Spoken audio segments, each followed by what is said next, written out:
तो हमको पढ़ना है आज फिजिको केमिकल प्रॉपर्टीज पढ़ना जरूरी है पॉल्यूशन में जो यूनिट है। Yes sir. फिजिको केमिकल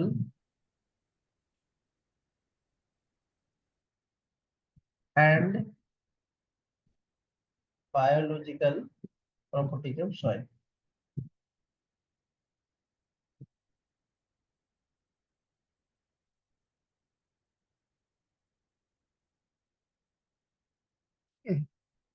तो इसमें जब फिजिको केमिकल तुम बोलते हो तो उसमें दो वर्ड है, एक है फिजिकल एक है केमिकल।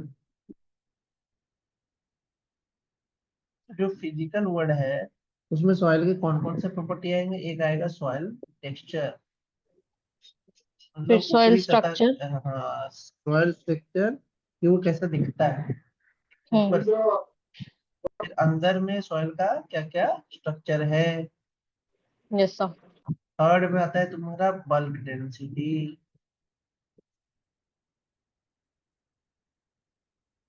ठीक है, उसमें कोई इतना वॉइड स्पेस है उसको देखा जाता है। फोर्थ में आता है तुम्हारा मॉइस्चर कंटेंट,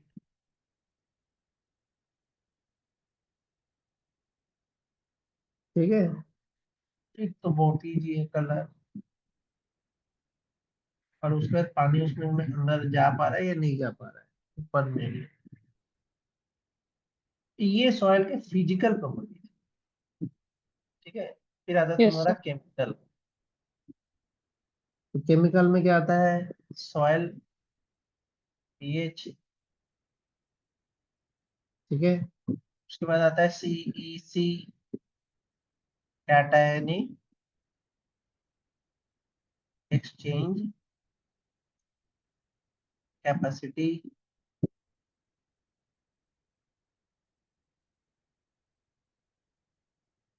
ठीक है।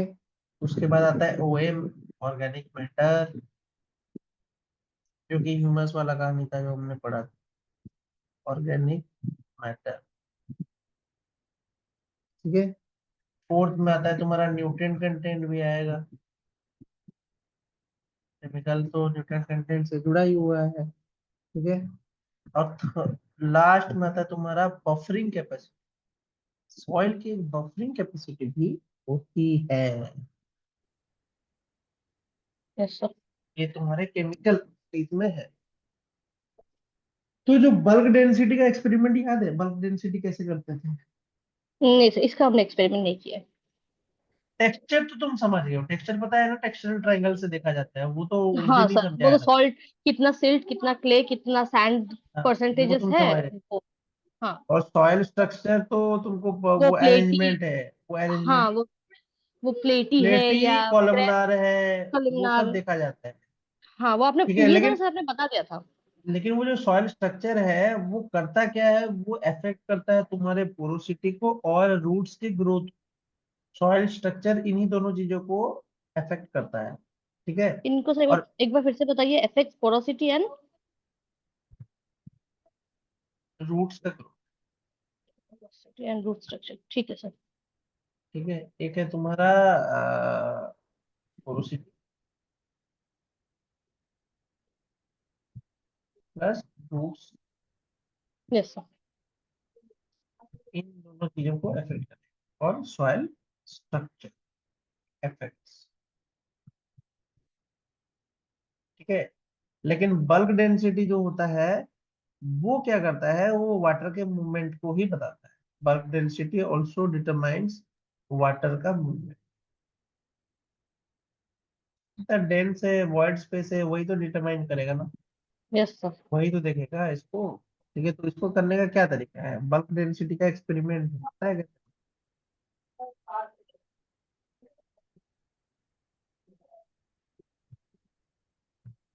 कभी किए हो। नहीं सर, इसका एक्सपेरिमेंट हमने किया नहीं है। बट पानी कितना एब्जॉर्ब कर सकता है। कैसे करोगे इसको।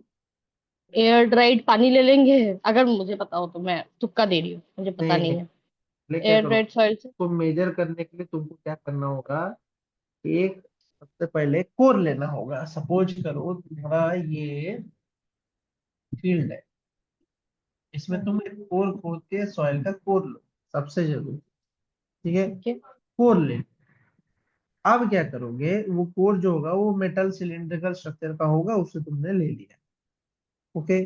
अब सॉइल का हम्म। लेने के बाद क्या करोगे, उसके बाद तुम क्या करोगे उससे, वो जो ऊपर के जो टूटे फूटे चीजें होंगे उनको हटाओगे, जो कि अननेसेसरी है। ठीक है, यस सर। उसको हटाओगे, ऊपर में जो चीजें हैं उसको हटाओगे, फिर उसको बाहर निकालोगे। ठीक है, फिर उसका वॉल्यूम मेजर करोगे। वॉल्यूम तो जानती हो कैसे मेजर होता है सिलेंडर का, pi yes r sir. Square h. Square h. Yes sir. ठीक है, तो ये डायमीटर होगा तो pi d square by 4h, hmm.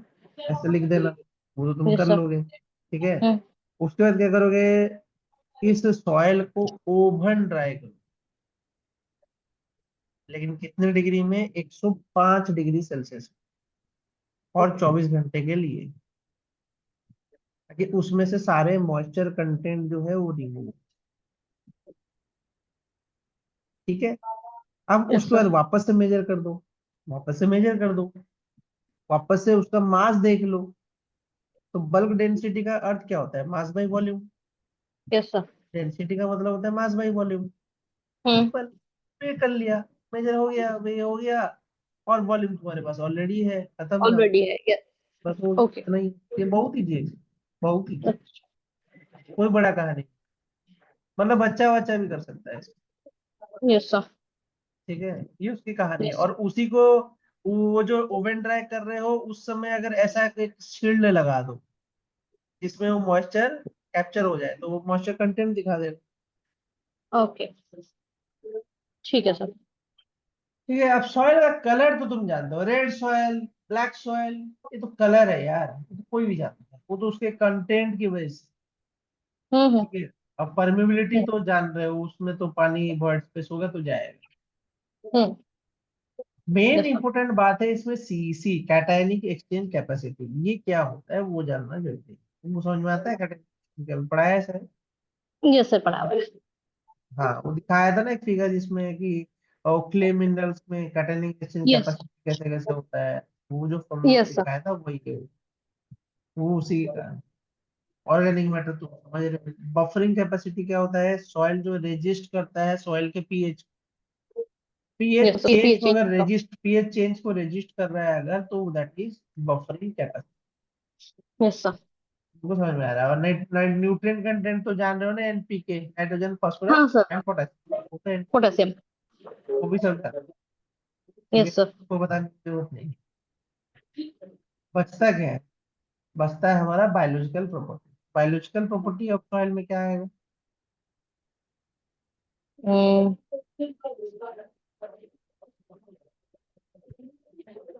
Properties, humus and all. नहीं, वो तो ऑर्गेनिक मैटर में आ जाएगा। क्यों नहीं आएगा, वो भी है। ह्यूमस भी आ जाएगा ना सर? बस आएगा। ऑर्गेनिक मैटर में सब चीज नहीं आएगा, ऑर्गेनिक मैटर में वो चीज आएगा जो माइक्रोबियल लाइफ को सपोर्ट कर रहा हो, क्योंकि ओके। वही चीज ऑर्गेनिक मैटर में यहाँ बायोलॉजिकल प्रॉपर्टी में कंसिडर किए जाएंगे। माइक्रोबियल पॉपुलेशन नहीं होगा बायोलॉजिकल प्रॉपर्टी में, सॉइल में कितने माइक्रोब्स है वो भी तो होगा। हम्म। बायोलॉजिकल प्रॉपर्टी में क्या होगा, माइक्रोबियल, क्या कॉलोनी बोल रहे हो, वो तुम्हारा पहला प्रॉपर्टी। दूसरा प्रॉपर्टी क्या होगा तुम्हारा, सॉइल एंजाइम्स, सॉइल में एंजाइम्स भी होंगे। ठीक है, जो कि यस रिएक्शन करवा रहे होंगे। उसके बाद सॉइल फोना भी होता है, earthworms, nematodes, sir. Yes sir. Soil के जो फोना है। ठीक है, yes sir, soil pathogens, fauna. Pathogens, हाँ, वो जो बैक्टीरिया माइक्रोब्स जो भी होंगे, बैक्टीरिया फंजाई वो जो। भी मौजूद रहेंगे, सर पैथोजेंस इसमें भी। तो, सर वो भी देखेंगे क्या, क्या कहते हैं उसको, क्या नाम था, लाइकेंस और भी इसी में होगा क्या? लाइकेंस, सॉइल के अंदर की बात चल रही है। अंदर की, ओके ओके। वो तो ऊपर का है, वो तो एयर पोल्यूशन का ऊपर। कहानी है। ओके। सॉइल क्वालिटी का एनालिसिस, तो सॉइल क्वालिटी का एनालिसिस कैसे हो, सॉइल अच्छा है ये बुरा है, उसका भी तो वही है, केमिकल पैरामीटर तो देखोगे, और क्या है, यही सब चीजें अच्छा हो यस। तो सारा का सारा चीज अच्छा है। और yes sir. Soil quality parameters में तो वही आएगा, यह है yes sir. Analysis of soil quality. Hmm. यही सब देखोगे तो उसमें पता चल जाएगा सॉइल क्वालिटी अच्छा है बुरा है, ठीक है, उसको देखने का यही तरीका है। फिर आता है soil pollution control. Soil pollution देखो, एक चीज और भी है उसमें, ऐसा नहीं है, एक होता है सैलिनिटी, भी बहुत बड़ा रोल प्ले करता है, जो कि हम हरियाणा पंजाब में देखते नहीं, वो सलाइन वाटर, बहुत सैलिन हम्म। सलाइन, और यस सॉइल सर। की सैलिनिटी बढ़ जाती है, इतना एग्रीकल्चर कर देते हैं, फॉस्फेट पोटेसो फॉस्फेट वो सब डाल के सॉइल की सैलिनिटी खराब कर हाँ सर, देते हैं, है कि वो नहीं? भटिंडा में वो काफी देखा था वो सर। एक प्रॉब्लम है, तो सॉइल क्वालिटी वहां पे डिग्रेड हो जाती यस सर। है वैसे, ठीक है, तो वो भी एक यस। प्रॉब्लम है। सॉइल पोल्यूशन एंड कंट्रोल, तो सॉइल पोल्यूशन एंड कंट्रोल कैसे करो?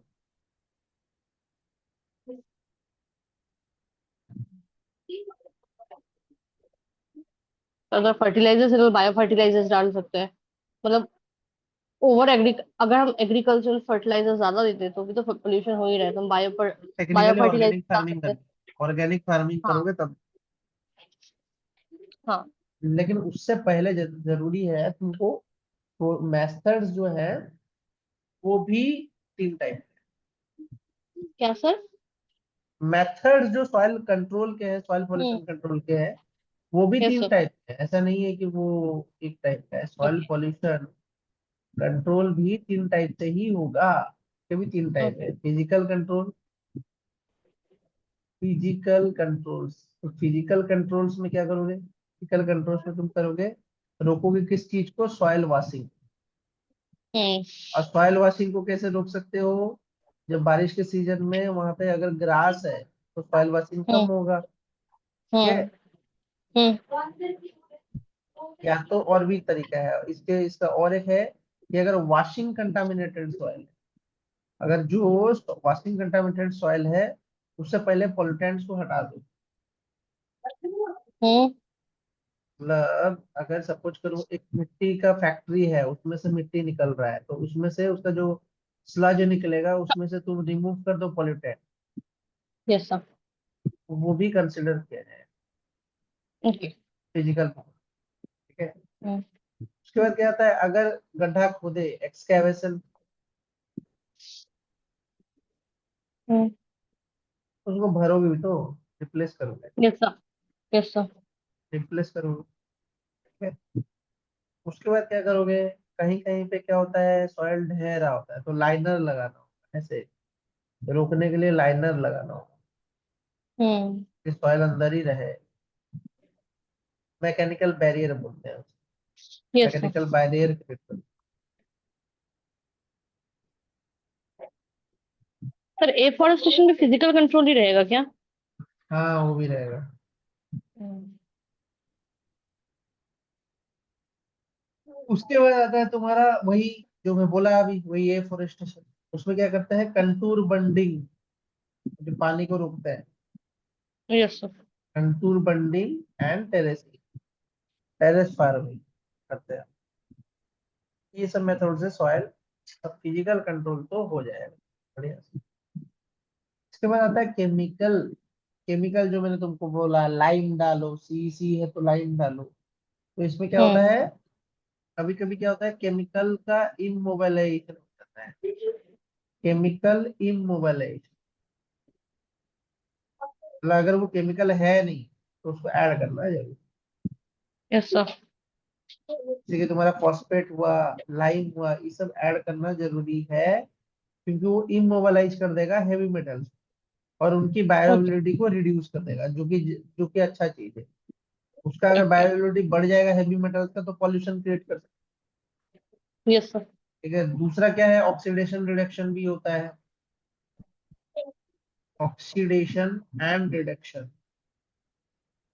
ये चीज भी होता है, ये किसमें, हमारा केमिकल,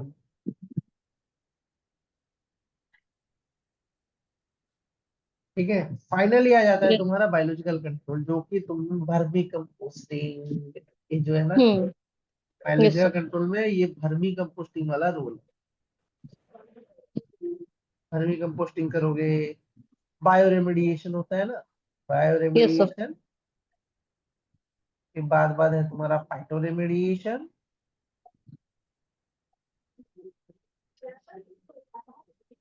है फिर कंपोस्टिंग एंड ऑर्गेनिक मैटर डाल, ये सब बायोलॉजिकल कंट्रोल में आ जाए। ठीक है, तो इस तरीके से यस सर। Biological control.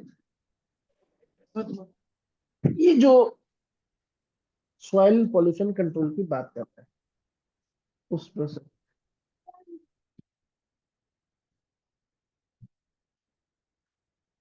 अगला क्या है तुम्हारा, industrial affluence and there interaction with the soil component. Okay, तो इंडस्ट्रियल में से कौन कौन से एफ्लुएंट्स निकलेंगे जो कि सॉइल को पोल्यूट करेंगे? सर न्यूट्रिएंट वाटर, अगर डायरेक्टली सॉइल में डिपॉजिट हुआ, अगर हाई न्यूट्रिएंट्स रहा उसके डिस्चार्ज वाटर, तो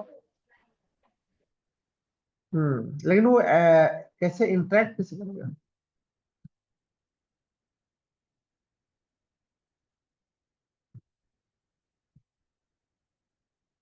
मैंने दिया है ना, soil component, yes sir. Fraction of industrial effluent in soil component.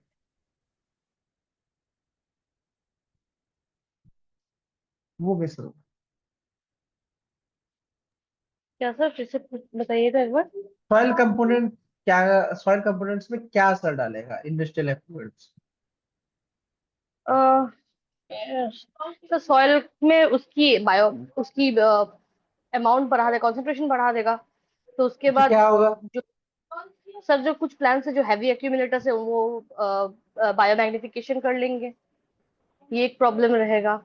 फिर अंडरग्राउंड, फिर ग्राउंड वाटर को पल्यूट कर सकता है, हालांकि वो सॉइल नहीं पे नहीं, है बट वो तो सॉइल। ठीक है, उसके होने से प्रॉब्लम क्या हो, कौन सा साइकिल डिस्टर्ब हो जाएगा? Carbon cycle. नहीं, सारे के सारे न्यूट्रिएंट साइकिल जितने भी हैं सब खत्म हो जाएंगे, अरे डिसरप्शन, डिसरप्ट हो जाएगा, पहला problem. Sir, sir nitrogen cycle भी होगा क्या? सब हो सकता है, क्यों नहीं हो सकता? अरे सॉइल को जब एक्सेस नाइट्रोजन नहीं चाहिए होगा, तुम एक्सेस नाइट्रोजन ला के रख दो तो क्या हो, प्रॉब्लम नहीं। हाँ। एनपीके पर ही हाँ। बैलेंस होना चाहिए। Yes sir. पहला प्रॉब्लम है disrupting nutrient cycle. Yes sir.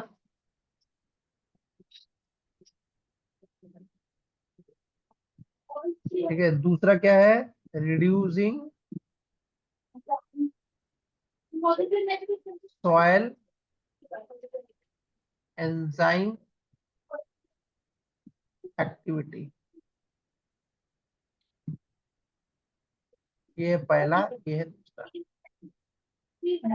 ठीक है, यस सर। तीसरा क्या हो सकता है, सॉइल कंपैक्शन भी हो सकता है, कंपैक्ट हो जाएगा, मतलब सॉइल का साइज रिड्यूस हो जाएगा, सॉइल हाँ। कंपैक्शन, ये सब भी हो सकता है। ठीक है, yes water sir. Retention capacity घट जाएगी, रिड्यूस वाटर रिटेंशन मतलब उसमें वाटर होल्डिंग ही कम हो जाएगा, रिड्यूस वाटर रिटेंशन। ठीक है, और हेवी मेटल से यस। तो जानते ही हो टॉक्सिसिटी बढ़ेगा, हाँ। पीएच चेंज होगा। ठीक है, ये सब चीजें होगा, माइक्रोवेल एक्टिविटी भी बढ़ सकता है, एल्गल ब्लूम हो सकता है, ऐसा कुछ चीजें जो कि हो सकता है किसमें, हमारे ये सॉइल में। इंट्रैक्शन से किसका, इंडस्ट्रियल एफ्लुएंट के इंट्रैक्शन से ये प्रॉब्लम्स क्रिएट। जिस तरीके का इंडस्ट्री होगा वो उस तरीके से उसको पॉल्यूट करेगा किसको, यस सर। सर सिर्फ ओवर एग्रीकल्चरल प्रैक्टिसेस से ही सैलिनिटी बढ़ जाती है सॉइल की, या इंडस्ट्रियल एक्टिविटी से भी सैलिनिटी बढ़ सकती है? नहीं हो सकता, क्यों नहीं हो सकता, इंडस्ट्रियल एक्टिविटी से भी हो सकता है, कोई सैलिनिटी। जरूरी नहीं। ठीक है। अगर उसमें कोई ब्राइन कंटेंट यूज कर रहा हो तो क्यों नहीं होगा? ओके। हो सकता है, उसको प्रॉब्लम है ही। इसके बाद आता है तुम्हारा soil micro organisms and their function. अच्छा, सॉइल माइक्रो ऑर्गेनिजम्स क्या करते हैं बताओ। सर कुछ तो जो सॉइल में होती है, जो फ्री लिविंग नाइट्रोजन फिक्सेशन भी करती है, तो कुछ नाइट्रोजन फिक्सर्स काम कर लेंगी सॉइल में जो है। उसके बाद ब्रेक डाउन करेंगी न्यूट्रिएंट्स हम्म। को। फिर डेट्रिटस ब्रेक डाउन रहेगा। देखो तीन है,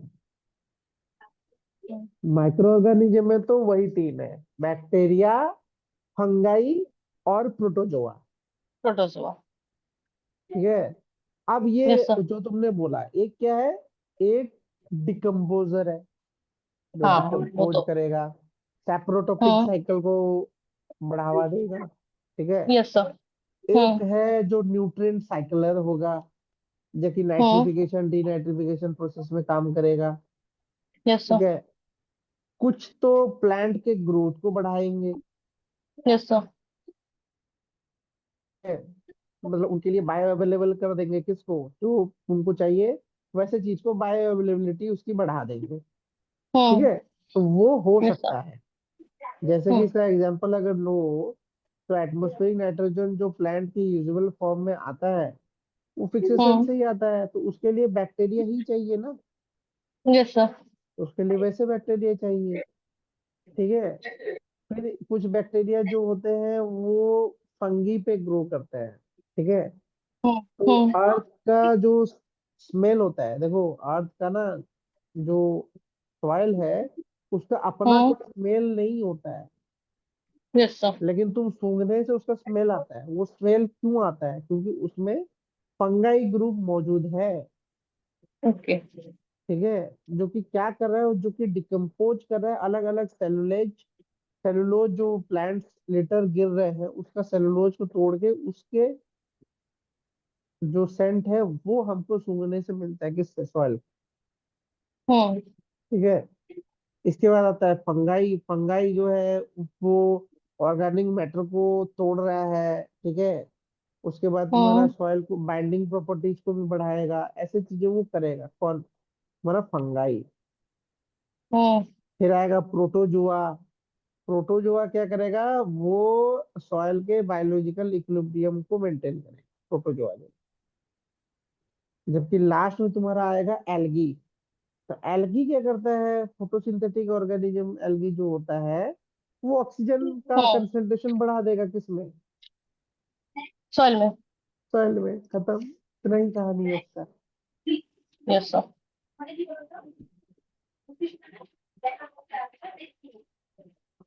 है। फिर होता क्या? Degradation of pesticide and synthetic fertiliser. हाँ, ये हो सकता है, बायोडिग्रेडेशन जब कर ही रहे हो तो उसमें सॉइल हम्म। माइक्रो ऑर्गेनिज्म तो आएंगे ही आएंगे। तो यस वो सर। तो आराम से तोड़ सकते हैं, उनको तो दिक्कत ही नहीं। ठीक है। यस। इसके बाद आता है सोर्सेस ऑफ थर्मल पोल्यूशन। अच्छा, सोर्सेस ऑफ थर्मल पोल्यूशन का क्या हो सकता है? सोर्सेस दिया है, देख के बताओ। Sources of thermal pollution. हम्म।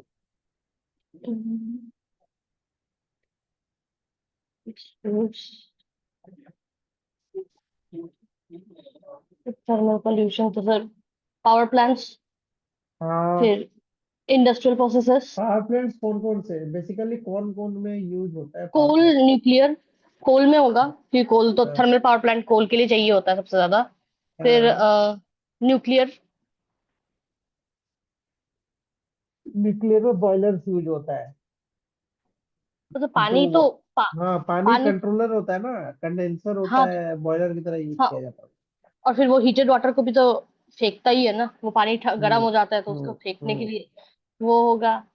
उसके बाद एनीथिंग जिसमें सर आग, मतलब डिफोरेस्टेशन जैसा। नेचुरल अगर देखे तो एंथ्रोपोजेनिक में डिफोरेस्टेशन भी हो सकता है। डिफोरेस्टेशन ही होगा। थर्मल में, थर्मल। थर्मल में एंथ्रोपोजेनिक कॉजेस में तो बहुत सारे हैं। ओके, पावर प्लांट्स हो ओके। गए, इंडस्ट्रियल इंडस्ट्रियल फैसिलिटीज हो गई, फिर डोमेस्टिक ये सीवेज नहीं हीट। होगा? डोमेस्टिक सीवेज भी होगा। ओके, और फिर हीट आइलैंड्स तो वो तो इंडस्ट्री सेटअप के वजह से बनता है। देखो, अच्छा। अर्बन अर्बन रन अप हुआ, डिफोरेस्टेशन हुआ, डोमेस्टिक सीवेज हुआ, इंडस्ट्रियल यस सर। फैसिलिटीज हुआ, और पावर प्लांट, ये सब anthropogenic causes, hmm. Thermal pollution. Yes sir. तो सोर्सेस ऑफ थर्मल पॉल्यूशन अगर कोई बोलेगा, हम्म। तुम वो क्या क्या बोलोगे? सर पहले बोलूंगी पावर प्लांट्स, जिसमें इंडस्ट्रियल इंडस्ट्रियल पावर प्लांट्स में भी कोल बेस्ड होगा, नेचुरल गैस हम्म। बेस्ड होगा, न्यूक्लियर पावर हम्म। प्लांट बेस्ड होगा, बायोमास वेस्ट भी हो सकता है, और अदर हम्म। वेस्ट जो कि फ्यूल की तरह यूज है, सारे के सारे थर्मल में यस आएंगे। सर। ठीक उसके है। बाद इंडस्ट्रियल, हाँ। इंडस्ट्रियल के बाद सर डोमेस्टिक सीवेज, हाँ। फिर अर्बन रन ऑफ,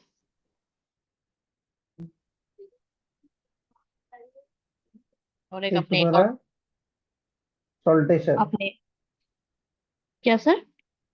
तुमने बोला ना, डिसैलिनेशन भी तो होगा। Okay.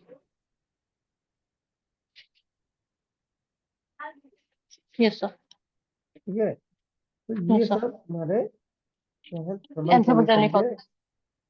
Exactly. Anthropogenic causes. Heat island क्या है?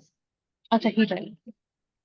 Yes sir. देखो, इससे जुड़ा हुआ है ना एक कॉन्सेप्ट है, वो है अर्बन स्प्रॉलिंग। तो अर्बन ये स्प्रॉलिंग, क्रॉलिंग। बताता हूँ। हम्म। अर्बन स्प्रॉलिंग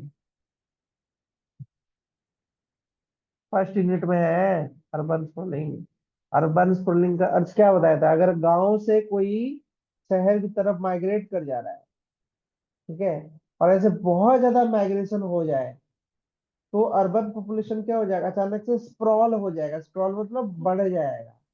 ठीक ओके। है। तो ये यस हो सर। कॉन्सेप्ट को बोला जाता है अर्बन स्प्रॉलिंग। ठीक है। ओके। अब तो बढ़ेगा तो क्या होगा, उसके वजह से वो लोग बहुत कंक्रीट वॉल्स बनाएगा, जिससे तुम्हारा टेम्परेचर राइज करेगा। ठीक है। हम्म। तो वो भी पता करना है। तो उस प्रोसेस में हम इसको पता करते हैं। जो हीट आइलैंड है ना, उसमें हम वही चीज देखते हैं। तो उसको देखने का क्या तरीका है? रिमोट सेंसिंग से एक वे है जिसको बोलते हैं LST, land surface temperature. Yes sir. उसमें कुछ सैटेलाइट के बैंड्स को माइनस करो, फिर डिवाइड करो, तो तुम्हारा लैंड सरफेस टेम्परेचर बन के आ जाता है, जो कि अच्छा। तुम्हारा हेल्पफुल होता है किसके लिए? तुम्हारा इंटरप्रिटेशन के लिए। ठीक है। हाँ। Yes sir. थर्मल जो है, ये जो ये जो है तुम्हारा कौन सा, थर्मल पॉल्यूशन के बाद जो हीट आइलैंड है, वो उसी से बनता है। इसका कॉजेस और कॉन्सिक्वेंसेस क्या हो सकता है? देखो, कॉजेस तो वही है, बहुत सारा कॉजेस है, लेकिन कॉन्सिक्वेंसेस बता सकते हो क्या क्या हो सकता है? जो सर आपने बताया, टेम्परेचर बढ़ जाएगा, फिर माइक्रो क्लाइमेट को सर अफेक्ट करेगा। वो तो करेगा। माइक्रो क्लाइमेट अफेक्ट हुआ, उसके बाद नॉइस पोल्यूशन कॉज करेगा। जहाँ अर्बन ज्यादा तो वहां पे नॉइस पोल्यूशन, नॉइस पोल्यूशन, फिर लैंड पोल्यूशन, वाटर पोल्यूशन भी होगा। हर तरीके से पोल्यूशन भी इंक्रीज करेगा। लेकिन बात है ना, जो अर्बन हीट आइलैंड होता है वो टेम्पोररी फेनोमेना है, ये चीज भी याद अच्छा। रखना। वो कोई लॉन्ग टर्म फेनोमेना नहीं है। जो हीट आइलैंड का फॉर्मूला है ना, कंडीशन, वो टेम्पोररी है। आज के डेट में तो हर जगह में दिख रहा है प्रॉब्लम्स की वजह से, बट होता ही टेम्पोररी ही है। जरूरी नहीं कि हमेशा उसी जगह में उसी समय पे वहीं रहे। ठीक है। तो yes sir. Urban heat island को अगर हम कंसिडर करें, तो अर्बन हीट आइलैंड क्यों बनता है? जैसे अर्बन डेजर्ट्स है, अर्बन कैनियंस है, ह्यूमिडिटी है, अर्बन हेज है, एंथ्रोपोजेनिक हीट है, तो ये सब जोड़ जाड़ दो तो तुमको हीट आइलैंड का सोर्सेस मिलेगा, कि इस वजह से वो हीट आइलैंड क्या है, हीट होके हमको दिखा रहे हैं। Yes sir. ठीक है, कॉजेस, कॉन्सिक्वेंसेस क्या हो सकते हैं?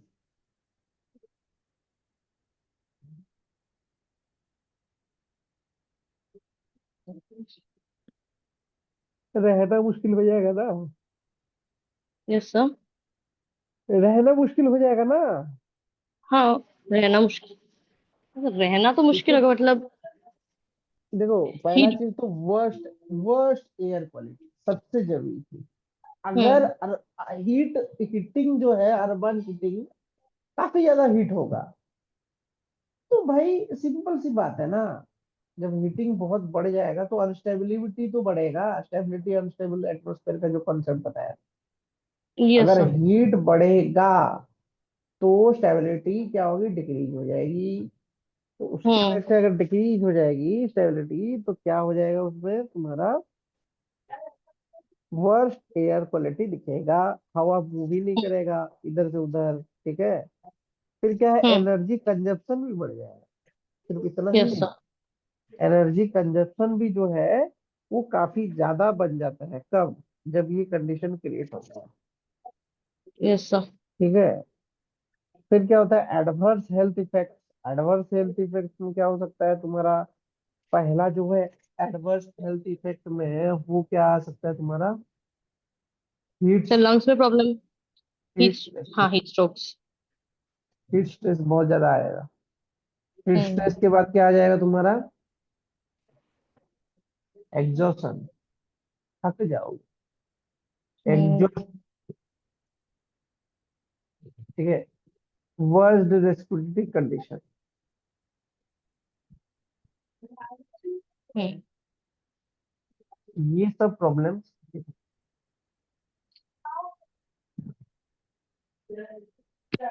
है, तो ये सब प्रॉब्लम्स क्रिएट होगा जब ऐसा कंडीशन आ रहा है। हम्म। ठीक है, कॉजेस यस सर। क्या हो सकता है इसका, मतलब तुम ऐसा घर बना रहे हो जो कि हीट एब्जॉर्ब कर रहा है, तो ऑब्वियसली वो हीट यस सर। एलिमेंट को प्रमोट करेगा। Yes sir. ठीक है, फिर क्या हम्म। है कि तुम वेजिटेशन नहीं है वहां पे, भाई लैक ऑफ हम्म। वेजिटेशन तब भी होगा। ठीक है, फिर क्या यस सर। है, बिल्डिंग से बहुत ज्यादा वेस्ट रिलीज कर रहे हो, तो वो वेस्ट से भी तो निकलता है एक यस वो सर। स्मेल, वो भी तो प्रॉब्लम यस है, सर। वो भी प्रॉब्लम्स क्रिएट करेगा। ठीक है, तो इफेक्ट क्या है, वही इंक्रीज्ड एनर्जी कंजप्शन। ठीक है, एनर्जी कंजप्शन को बढ़ा देगा, एक तो पुअर एयर क्वालिटी। ठीक है, थर्ड यस कोई सर। बोलेगा एडवर्स हेल्थ इफेक्ट, वो भी है। यस। ठीक है, yes sir. Climate change and precipitation भी इसका कॉज है।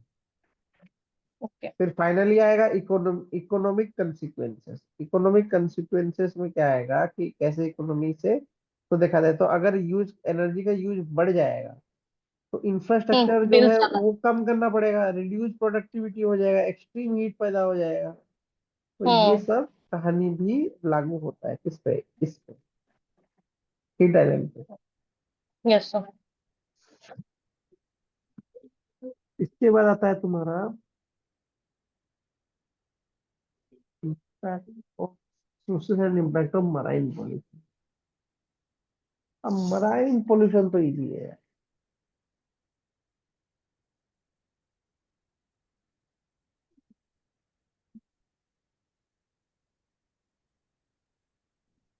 Sources of marine pollution.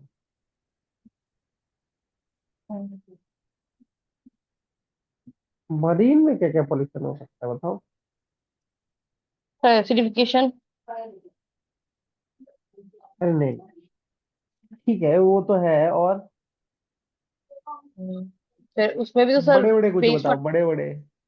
Plastic pollution. सबसे ज्यादा प्लास्टिक बढ़ गया समुद्र में। अरे नहीं नहीं नहीं, वो नहीं, ऑयल इसको स्पिल। इसको इसमें मत लाओ। अच्छा, ऑयल प्लास्टिक वेस्ट स्पिल। है, हाँ ऑयल स्पिल्स हो सकता है, वो एक पोल्यूशन का कारण है।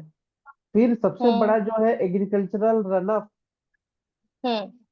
एग्रीकल्चरल रन ऑफ और इंडस्ट्रियल डिस्चार्ज, दो चीजें तो है ही है कंपलसरी। ठीक है। Yes sir. फिर आता है तुम्हारा यस। प्लास्टिक वेस्ट जो तुमने बोला। Yes sir. करेक्ट। और सर शिप्स, जो शिप्स ऊपर में चलती है वो भी तो पीछे पल्यूट करते हुए जाएंगी ना, जो एग्जॉस्ट एंड ऑल हम्म। होगा उनका भी तो कोई एग्जॉस्ट तो रहेगा ही। लेकिन हम पढ़ रहे हैं क्या, मराइन पोल्यूशन ना, तो मराइन पे बात करो ना, एग्जॉस्ट से क्या ले रहा तो कितना हाइट नहीं पे है। नहीं, मतलब पानी में भी तो कुछ छोड़ता हुआ जाता है ना सर, मैं पानी की ही अरे बात कर नहीं रही हूँ। नहीं, उतना नहीं। वो ऊपर की अच्छा। तरफ ही छोड़ता है, पानी में नहीं छोड़ते हैं। अच्छा। जैसे यूजुअली सर जो लोग होते हैं ना उनका वेस्ट भी उसी में जाता है, जो क्रूज हाँ लाइनर्स एंड ऑल का वो वेस्ट जाता है, होता है। वो जाता है, उसको तुम बोल। वही human waste from cruise liners या शिप्स एंड ऑल देखो जो होता है। फिर हाँ, शिपिंग इमिशंस भी तो होते हैं, शिपिंग में से भी तो इमिट करता है शिप कुछ। ठीक सर है। मैं फर्स्ट उसी की बात, मैं सब फर्स्ट में उसी की बात कर रही थी, जब मैं उसके एमिशन की जगह मैंने माइन डंपिंग, एग्जॉस्ट। देखो मरीन में डंपिंग भी करते हैं लोग। वो है, हाँ। वो जगह का नाम क्या है मैं भूल गया, वहां पे सबसे ज्यादा प्लास्टिक मिल रहा है ना अभी। वहां पे डंप करके लोगों ने भर दिया है उस जगह को, इंडिया के नीचे है वो जगह, तो दिखाता रहता है। इंडोनेशिया। नहीं यार, जगह है, बताते हैं मैप में। इंडोनेशिया। नहीं। नहीं है। एक प्लास्टिक का पूरा आइलैंड बना हुआ है इंडियन ओशन के नीचे।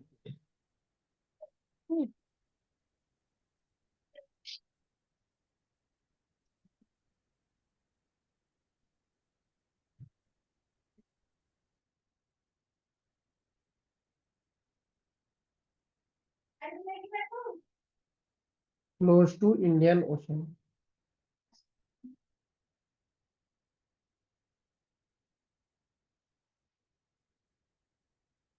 यहाँ ये है, the main plastic island close to Indian Ocean is called as Indian Ocean garbage pile. देखो ये बहुत बड़ा प्रॉब्लम है। Dried of marine debris. ठीक है, बहुत मेरेन डेब्रिस है, उसके पिक्चर्स है, ये है वो आइलैंड। भैया कचरे का ही और बना ऐसे हुआ ये एक तो। जगह नहीं है, एक जगह नहीं है, एक जगह नहीं है, बहुत जगह है। वर्ल्ड में ऐसे बहुत सारे सेंटर हैं, सिर्फ एक ही जगह नहीं है, इंडियन ओशन के पास एक बड़ा वाला है। यस। तो लोग सोच रहे हैं कि नहीं यहाँ से प्लास्टिक चला जा रहा है तो कहीं और नहीं हो रहा है, और जगह में भी जाके वो ओशन को पल्यूट करके बैठा हुआ है। 7 प्लास्टिक सुपर आइलैंड्स हैं। जैसे 7 महाद्वीप है, वैसे 7 प्लास्टिक सुपर आइलैंड भी बने हुए हैं। लोगों को तो वो भी नहीं दिखता है कि क्या कर रहे हैं लोग। देखो कितना प्लास्टिक है, आइलैंड बना दिया है इन लोगों ने, ये है देखो island. Plastic island of the Sargasso Sea, Arctic plastic island, plastic Indian Ocean, plastic of South Atlantic, North Atlantic. ये देखो, ये है वो सेंटर। यस अब सर। बताओ, लोग तो कुछ भी कर रहे हैं, लोगों को कोई समझा तो नहीं सकता है। यहाँ सर हम डंपिंग नहीं मिल रहा है तो लेके ओशन में छोड़ दो। सर हम क्लास में थे, मास्टर्स में वेस्ट मैनेजमेंट की क्लास चल रही थी। तो हम्म, हमें मैम ने पूछा प्लास्टिक वेस्ट तुम कम कैसे कर सकते हैं या वेस्ट तुम लोग कम कैसे कर सकते हैं इन जनरल। तो सर बच्चों के सोल्यूशंस भी सुनने लायक थे। एक बच्चे ने कहा मैम स्पेस में भेज दो, स्पेस में हम्म, वेस्ट डंप कर दो। एक ये था। दूसरा था, हम्म। एक बंदा कह रहा मैम इनहेबिटेड अनइनहेबिटेड आइलैंड्स लेके उसमें डंप करना शुरू कर दे तो मैंने कहा कि पानी बढ़ रहा है, आइलैंड ही अगर डूब गया तुम्हारे राइजिंग वाटर लेवल्स की वजह से वो कचरा घूम फिर के फिर समुंदर में।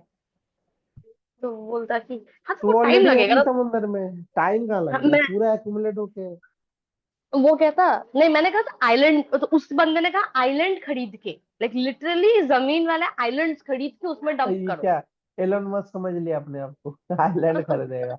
सर वो ऐसा ही था सर, वो जो बंदा था वो लंबे लंबे ऐसे हाँकता था। मैंने कहा कि देखो ग्लोबल यहाँ पे ना प्लास्टिक जो है वो रुका क्यों है, उसका कारण है। क्या कारण है कि जो प्लास्टिक आ रहा है ना, वो प्लास्टिक ऐसे घूम रहा है, चक्री काट रहा है, इसीलिए ना वो वहां पे लटका हुआ है। और वहां पे कोई हम्म। ऐसा मूवमेंट हो नहीं पा रहा है, क्योंकि जो ओशनिक करंट्स होते हैं ना, वो इधर से ऐसे उसको मोड़ दे रहे हैं और उसको वो ऐसे मोड़ के रखे हैं। हम्म। तो वो वही चक्री काट रहा है, बाहर नहीं निकल पा रहा है, निकल जाता तो डिसमिनेट हो जाता। तो इसी वजह से ये जो बने हैं प्लास्टिक आइलैंड्स बने हुए हैं अलग अलग जगहों में, अलग अलग हमारे कंटिनेंट के पास। ठीक है, ये चीज ध्यान यस। रखना। Yes sir. ये पूछ सकता, पूछता तो नहीं है वैसे तो, पर है।